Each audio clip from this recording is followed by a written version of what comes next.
Arthur Smith revenge game, Kirk versus Russ, Raheem versus Mike Tomlin. The narratives are going to go so hard for the Falcons' Week 1 matchup against the Steelers.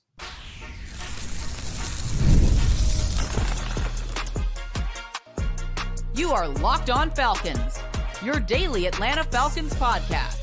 Part of the Locked On Podcast Network, your team every day. Welcome back, everyone, to another illustrious episode of the Locked On Falcons podcast, your daily Atlanta Falcons podcast, part of Locked On Sports Atlanta, your team every day.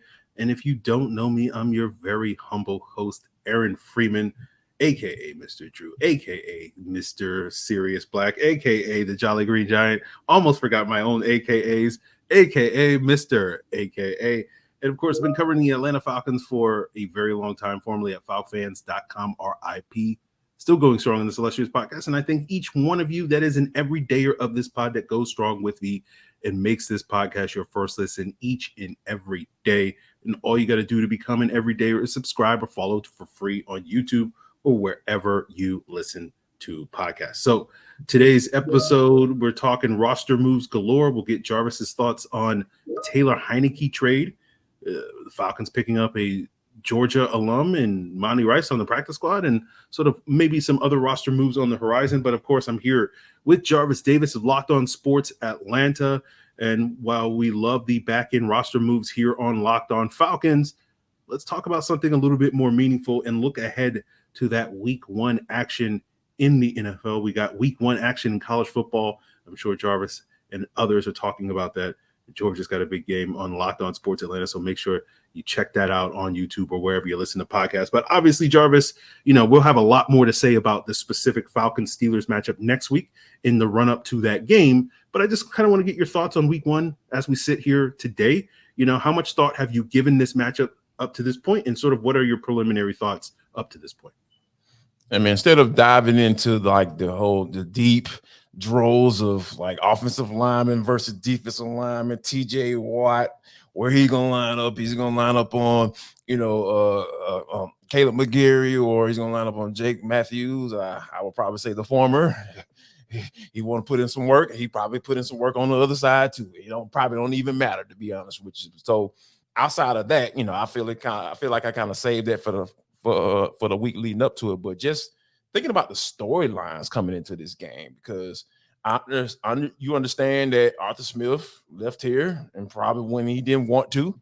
It wasn't like oh man, yeah, I totally understand and all that stuff. Yeah, I'm sure Arthur Smith had something pitted in his stomach saying, I want to drop 50 points on these boys, and with them announcing Russell Wilson being the starter and, all the weird conversations about that, like that was some type of big deal and people should be surprised about that. So and I think that, even with Mike Tomlin, referencing, Raheem Morris in the press conference, went in and made the announcement saying, yeah, my friend Raheem gonna have to get ready for a Justin Fields package, something to that effect. I'm just like, oh my gosh, he's just out with it. Just like, yeah, you better get ready, Mother Blankers, and we might not see any. That's the gamesmanship that is being a head coach in the NFL, right? So I just feel like there are so many storylines, and I feel like this is a great place to talk about it, before we get to all the football stuff. So yeah, that's what I'm kind of focusing on now. Just think about all the little different scenarios of what could happen in this game, and I feel like it could happen in go in the Falcons' favor, and what that would look like for Arthur Smith, as an OC in his first year as an OC for the Pittsburgh Steelers. Yeah, I said similar things when the schedule came out. I was like, the schedule makers were in their bag when they put this one Week 1, because it's just, there's so many great narratives, and that Monday morning is going to be incredible for either Locked On Falcons or Locked On Steelers when it comes to the narratives. Yes. The obvious one, you have Arthur Smith rematch, revenge, whatever you want to talk about it from either team's perspective. Obviously the Falcons have an incentive to, bury Arthur Smith in the same ways that Arthur Smith has incentive to do so with the Falcons. You have the Raheem Morris, Mike Tomlin storyline that goes back, years and years to their time, years, 25-ish years ago to Tampa Bay and whatnot. Right. and how kind of Raheem Morris was the assistant DB's coach to Mike Tomlin. Jimmy Lake was the assistant DB's coach to Raheem Morris. And so, like, you have that kind of narrative. You also have the Kirk Cousins versus Russell Wilson aspect, right? The Steelers went cheap at the quarterback position. That was a position that was a belief that a lot of folks thought the Falcons should do, right? To spend big money on a aging quarterback like Kirk Cousins, go and spend cheap on Russell Wilson or Justin Fields, and you're liable to get just as much. And so that decision, that roster move for both teams is going to be fairly or unfairly judged based off of the result of this game. Everybody will be sitting here saying, oh man, the Falcons spent $180 million on Kirk Cousins and they lost to Russell Wilson, who's making veteran minimum. Or the Steelers going cheap at the quarterback position, maybe they should have went out there and got Kirk Cousins and spent the money, or all those various things. So I think you're right. The narratives Monday morning are going to be incredible, either way of the result. And I'm fascinated to see how it all plays out. And obviously, as you said, like next week we'll get definitely into the football side of things, more so than these narratives things. But yeah, it's gonna be an interesting week. This is basically what I'll say. Yeah, man. And my whole thing is there is a certain subset of fans that did not want Raheem Morris, and they're quiet now, obviously. Like, let's just say Arthur Smith comes in here and drops a 25 piece on the Falcons, and they end up finding a way to get a win, scoring that amount of points. I don't think they should, but let's just say that happens. And I feel like those people are going to be awakened. They're going to come out of nowhere like, see, I told you, he couldn't even beat Arthur Smith. He awful, that type of thing. So, and for me, I feel like the reaction to a loss shouldn't change how you feel about Raheem Morris, because I know if they do lose to the Steelers, I'm at the point now where I'm confident in what Raheem Morris could do, because like, just listen to the players. Those guys are very confident in what they got going on, very confident in what the game plan is on both sides of the football. Guys coming on board, like Matthew Judon could have said, hey man, I'm not coming there. I'm not going to show up if they don't have a contract before y'all trade for me. He said, you know what? I got to prove it to them. They don't know me. Like, the Patriots knew who I was and what I brought to the table, and they refused to pay me what I was worth. But I got to prove myself to the Falcons. That's interesting. That doesn't normally happen. See the Jets. See what they're dealing with right now. So with Hassan Reddick. So when you think about it from that aspect of it, I just feel like there is just certain signs that we need to pay attention to, regardless of the result of this game, and say, hey, this was the guy that the Falcons needed. This was the right hire. And going 0-1 doesn't mean that you still can't have the same goals that you came into the season with. Jarvis, are you suggesting that people tend to overreact to season openers? I mean, yeah, man. You know me, man. I call a spade a spade. I've seen it happen plenty of times before. Okay. People lost their minds when the Falcons opened up last year, and yeah, look at it. It's about to go down. It did go down, but not in the way that you thought, because hey, a lot of things came to light as the season went along. So for me, I'm just going to hold reserve to what I know, and what I know and feel. I feel like Raheem Morris is that guy, regardless of the result. Like, they should go out here and get a win. It's not going to be easy, because of what Pittsburgh brings to the table defensively is going to be an issue. Like, if they figure out a way to get this run game going against that defense, woo, man, you talking about a load off your shoulders, because, Lord, you don't want these guys, you don't want Kirk dropping back 35, 40 times trying to win a football game against these dudes. Yeah. Well, when we get into the football aspect, this is a matchup made for you and me, because you and I love to talk trenches, and that's basically what this game is going to boil down to. It's all about trenches. We digging next Thursday, baby. So, if y'all want to hear, comments on like Kirk Cousins and AJ Terrell, like, we talking trenches, baby. This is all it is. So we will see what the Falcons and Steelers will have next week in the trenches, but we still have more to come on today's episode, and we got to get Jarvis's reaction to the Taylor Heinicke trade, and whether or not he's in white, I'm in black, I'm in mourning, Jarvis, because of the Taylor Heinicke trade. But we'll see where you're out here celebrating it. So we'll get more into that as we continue today's Locked On Falcons. So, guys, I want to tell you about 5 Hour Energy, which was very crucial to me back in the day when I had to get up very early in the mornings for my day job. I won't bore you with the details, but at like 4 or 5 a.m., have to drive a couple of hours. You hit a cup of coffee, but then you wouldn't get a break till lunchtime. And the 5 Hour Energy would be crucial to get me through that morning. And now I'm less concerned about having that energy early in the mornings and more concerned about having energy throughout the day, in the afternoons, when I hit the gym. And with zero sugar and a convenient portable size, it's a perfect pick-me-up for getting stuff done. They have flavors galore on their website, like watermelon, tropical burst, grape, berry, that was my go-to, and so much more. You can go to the site and build your own 12 or 24 pack, and you can choose flavors as it's delivered right to your door. Head to 5hourenergy.com. That's the number 5hourenergy.com, and get some product today. You can use the promo code LOCKEDONFB to receive 20% off your order. This offer is only valid until September 30th on one order and cannot be used with other promotions. The code is not good on subscription orders. Go to 5hourenergy.com today. So here with Jarvis Davis of Locked On Sports Atlanta, making Locked On Falcons your first listen, but why not make Locked On Fantasy Football your second listen? You have probably a couple more days to get your fantasy drafts in. I know for the Locked On Falcons Insiders, we got 2 fantasy drafts this weekend coming up to the wire, and you got to check out Locked On Fantasy Football's podcast to get the last little tidbits to prepare for your draft, or, just a great podcast to listen to in season that are going to help you win your leagues. So you know where to go. Just subscribe to Locked On Fantasy Football on YouTube or wherever you get your podcast. So Jarvis, Taylor Heinicke got traded late on Wednesday night.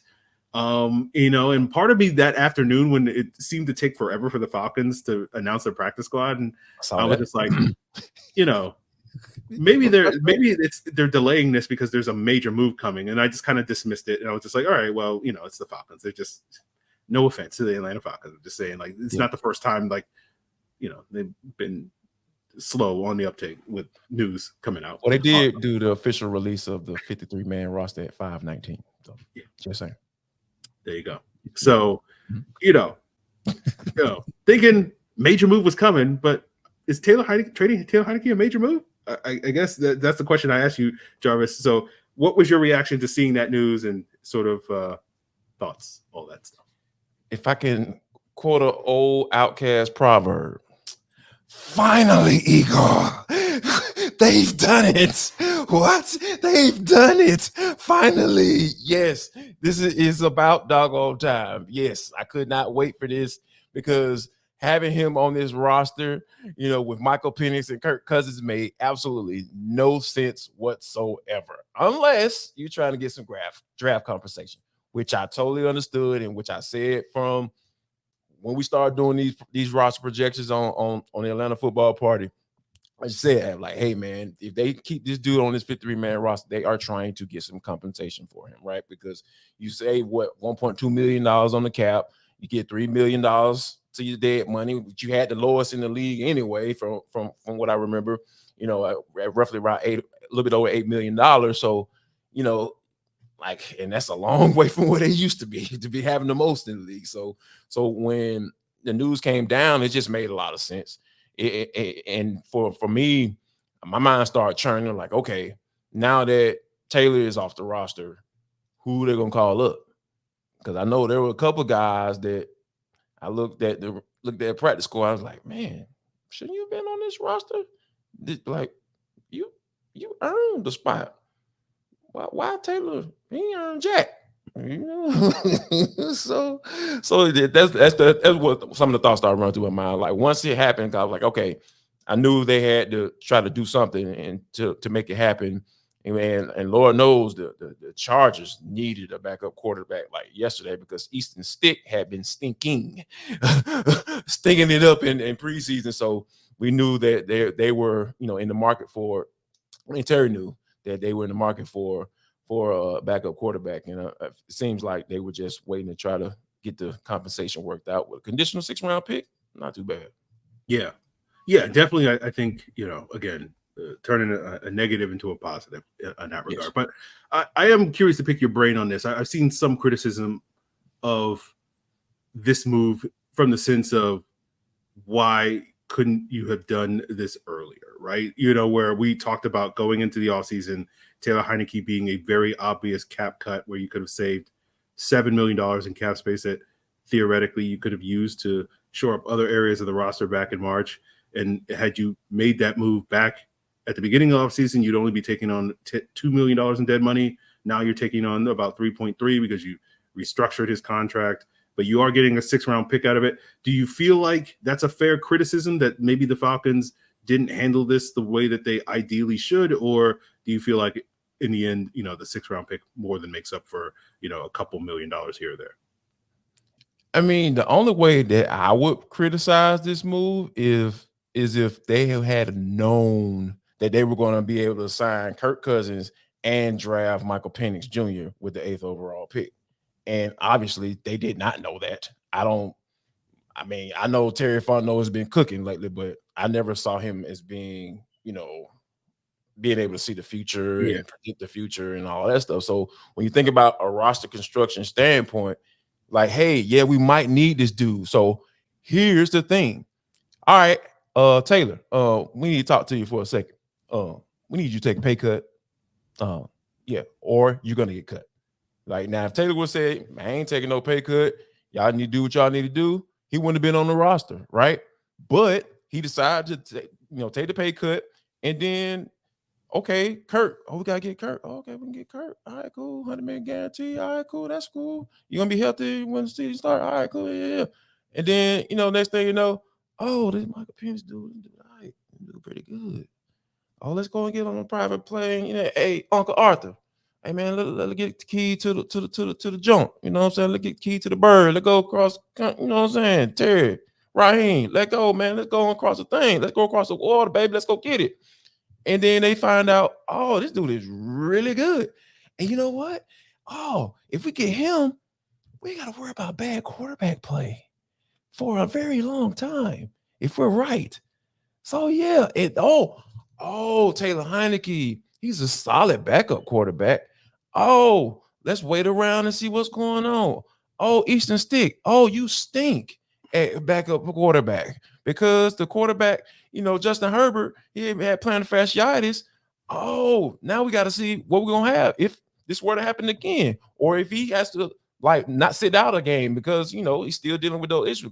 So I just feel like people just need to calm down when they criticize these moves, because when you actually think about it, man, nobody can see into the future.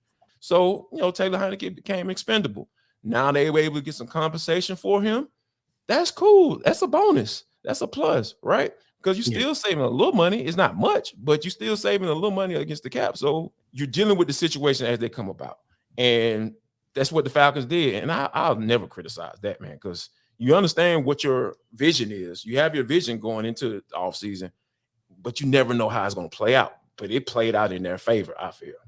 Okay. I don't disagree with that. I've consistently said NFL teams basically are making it up as they go along, right? Yes, absolutely. And you have a plan. Yeah, that plan can go all the crap within the first minute of the offseason. Yeah. You really can. So it's one of those things where it's like, sure, if you knew, hindsight tells you that probably would have been better to just cut Taylor Heinicke in March and use the money then to shore up some other spots on the roster. You didn't know that you were going to get hit with tampering, so I guess it kind of works in the end. So yeah, it's one of those things where I think it's fair to be like, yeah, sure, they probably should have done that differently in March, but at the same time, it's like it is what it is. So I don't have a good segue from that to what we're going to talk about next. let's just talk about the Falcons adding a linebacker from Georgia. No, it's not Nakobe Dean, as Jarvis may have wanted it to be a couple of years ago. It is Monty Rice, who the Falcons added to the practice squad, and we'll talk about what he's bringing to the table, as well as what Jarvis thinks the Falcons should use that vacated roster spot now from Taylor Heinicke's trade to fill on the Falcons roster, and we'll get into that as we wrap up today's Locked On Falcons. Passion, drive, patience. It is the formula for winning championships, and it's also going to keep your ride or die alive. eBay Motors has everything you need to maintain your vehicle or level it up to peak performance, from superchargers, roof racks, exhaust kits, LED headlights, so much more, including seatbelt covers. And that's the real key to leveling up your ride to peak performance, is having those seatbelt covers that I ordered from eBay Motors. It's going to, keep your car into speed, power, or style. eBay Motors is going to have you covered with over 122 million parts for your number one ride or die. You'll always find exactly what you're looking for. And with eBay Guaranteed Fit, your part is guaranteed to fit your ride every time or your money back. Because with eBay Motors, you're burning rubber, not cash, baby. With all the parts you need at the prices you want, it's easy to make your car the MVP and bring home huge wins. Keep your ride or die alive at ebaymotors.com. Eligible items only. Exclusions apply. eBay Guaranteed Fit only available to U.S. customers. So, Jarvis, the Falcons filled 13 of their 16 spots on the practice squad on Wednesday. They have 3 spots left to go. We know one of those spots is going to be filled by former Georgia Titans and Saints linebacker Monty Rice, a fourth-year player, third-round pick for the Titans in 2021 out of the University of Georgia, was drafted basically to replace another familiar face for Falcon fans, which is Rashaan Evans, former Titans running back and former Falcons running back. And that didn't quite go according to plan, and he was cut by the Titans at the end of the 2023 season in that sort of weird purge that they were going on last year, where half the players were like, get me out of here. I don't want to play for Mike Vrabel anymore. And Mike Vrabel was like, good riddance. It was a whole thing in Tennessee at the end of the season. Yes. Kind of similar to the Falcons, how kind of derailed for them, but at least in Atlanta, say what you will about Arthur Smith, he was able to at least keep the ship steady from, it going as bad. The whole Tennessee thing. Go check out Locked On Titans back in December if you want to get just a fraction of the drama that was going on there. But he wound up being scooped up by the Saints. Obviously, did not stick there this summer. But what are your thoughts on the Falcons adding Monty Rice to the practice squad? The linebacker core that they have, right? Those 4 guys, right? You talking about Troy Anderson, Nate Landman, and Caden Ellis. And just what he brings to the table. I feel like Caden Ellis is kind of get forgotten about in this defense. Like, we don't hear people, throwing his name around that much.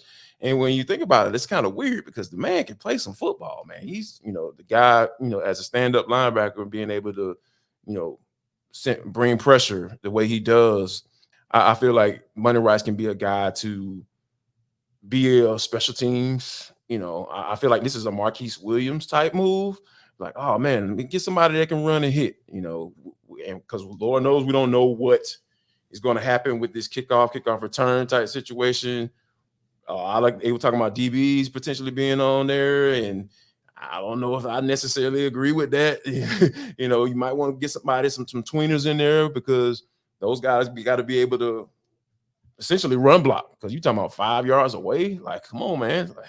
You got to get your head around really quickly. And once you do that, you got to be able to be ready to absorb contact or give it as quick as you possibly can and be able to latch on. So when you think about short area quickness, linebackers come to mind for me first thing, boom, boom, right there.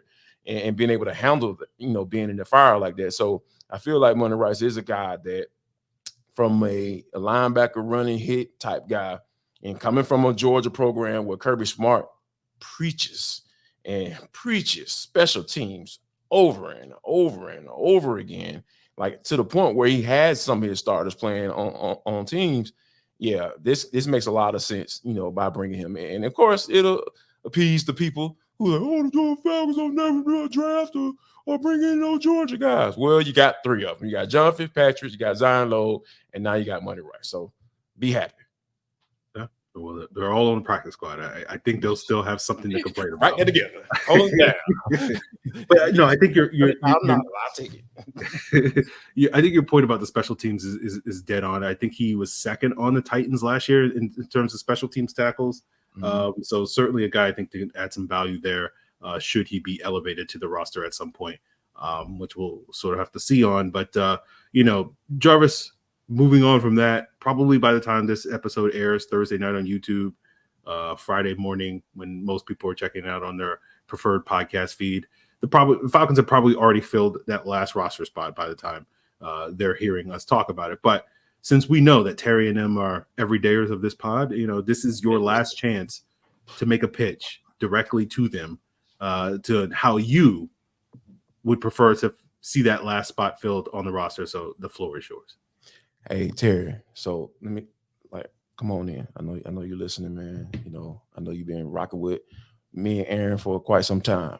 That's just how we get down because we know these teams. We know these Falcons. That's for all my West Side folks. I know y'all understand what I'm saying. And Aaron, too. So, but Terry, seriously though, I need you to get Kevin King on this roster, man, because the man is versatile. He plays corner, and to be honest with you, opposite AJ Terrell, I know Rod likes Mike Hughes. I understand that. I get it. But, Kevin King brings something a little different to the table. He got a little size. Man, 6'3", 200. Oh, man. He can move, man. He got fluid hips. You know what I'm saying? Like, he can pick the ball off. He can take it away. That's what you need on this defense. I know you got Justin Simmons, pick man. Jesse Bates, pick man. I get it. But, man, let's get somebody opposite AJ Terrell because we know he need a little help in that category. So he need to be able to see somebody do it that play the same position that he does. So, yeah, let's go ahead and get Kevin King in there. And then look at it like this, too. If Richard Grant started nutting up, not knowing what to do, not doing what he's supposed to do, you could throw Kevin back at the safety position, too. He played for Jimmy Lake when he was there. So he knows what he can do. Yeah, man, go get that man that spot. He got it. He earned it. Let's go. All right, there you go. Now go on and do what you need to do. Okay. I don't mind taking a little agent fee. You know what I'm saying? For them, I'll take that. Okay. I'll take that too. Yeah, there we go. All right. Well, there you guys have it. Terry, you know what to do now. We'll see what the Falcons wind up doing with that last roster spot. And then we probably will never talk about the roster ever again. It's the fun part of this year. It's like, this week is all about the roster, and then none of this really matters. Like I said it the other day on how few players that wind up on the practice squad stick around the following year. Like I looked it up. Of the 16 guys that started the season last year on the practice squad, only 5 of those guys made it to camp this year. So basically, they're going to turn this group. So hopefully, whoever is your guy that the Falcons put on the practice squad, hopefully he's one of the guys that lasts, but more than likely. Damon Harris. It'll be Damon Harris. Damon Harris going to pop up at some point, I feel. Yeah. Okay, there you go. So Jarvis's official prediction, I'll go with Jesse Matthews just because it'll be so random or something like that. You know what? I got a joke that I want to say right now, but I'm gonna keep it to myself because I feel like it's not appropriate right now. You know what I'm saying? Like, yeah, we're gonna keep it together, baby. We stand united. Yeah, there we go. There you go. So that's gonna do it for us here, guys, on Locked On Falcons. Obviously, next week we're getting ready for that week 1 action. We'll be talking all about how Bijan is going to impact the game. Do the Falcons really have to worry about TJ Watt, or is it really Keanu Benton and Cam Hayward that are going to really be the problems for them in week 1? We'll get into all of that and explore that as, your first listen here on Locked On Falcons. Make sure you subscribe, follow for free on YouTube or wherever you listen to podcasts. Check out Locked On Fantasy Football. And, of course, Locked On Sports Atlanta. Got you covered for all of Atlanta sports. And the Locked On Bulldogs podcast is going to have you guys covered for this weekend's kickoff action. I know Clint and Daniel are just chomping at the bit to talk that talk that they always talk when Georgia is doing their thing. So go check out Locked On Bulldogs. And, of course, I guess baseball's still going on. I don't know. I'm so focused on football that I guess baseball. Baseball? Yeah, we talk about baseball on a lot of sports. Yeah. Locked On Braves. Jake, he holding it down. Yeah. I saw Jake on the Locked On Sports Atlanta live feed the other night, and I'm like, oh yeah, baseball's still going on. Okay, man. we show everybody love. Yeah, soccer. Give Grant Rowland some love on Locked On Hawks as well. Basketball's not going on, but it's coming soon. It's coming soon. Yeah. Keep geared up. So all of that and more, part of Locked On Podcast Network, your team every day.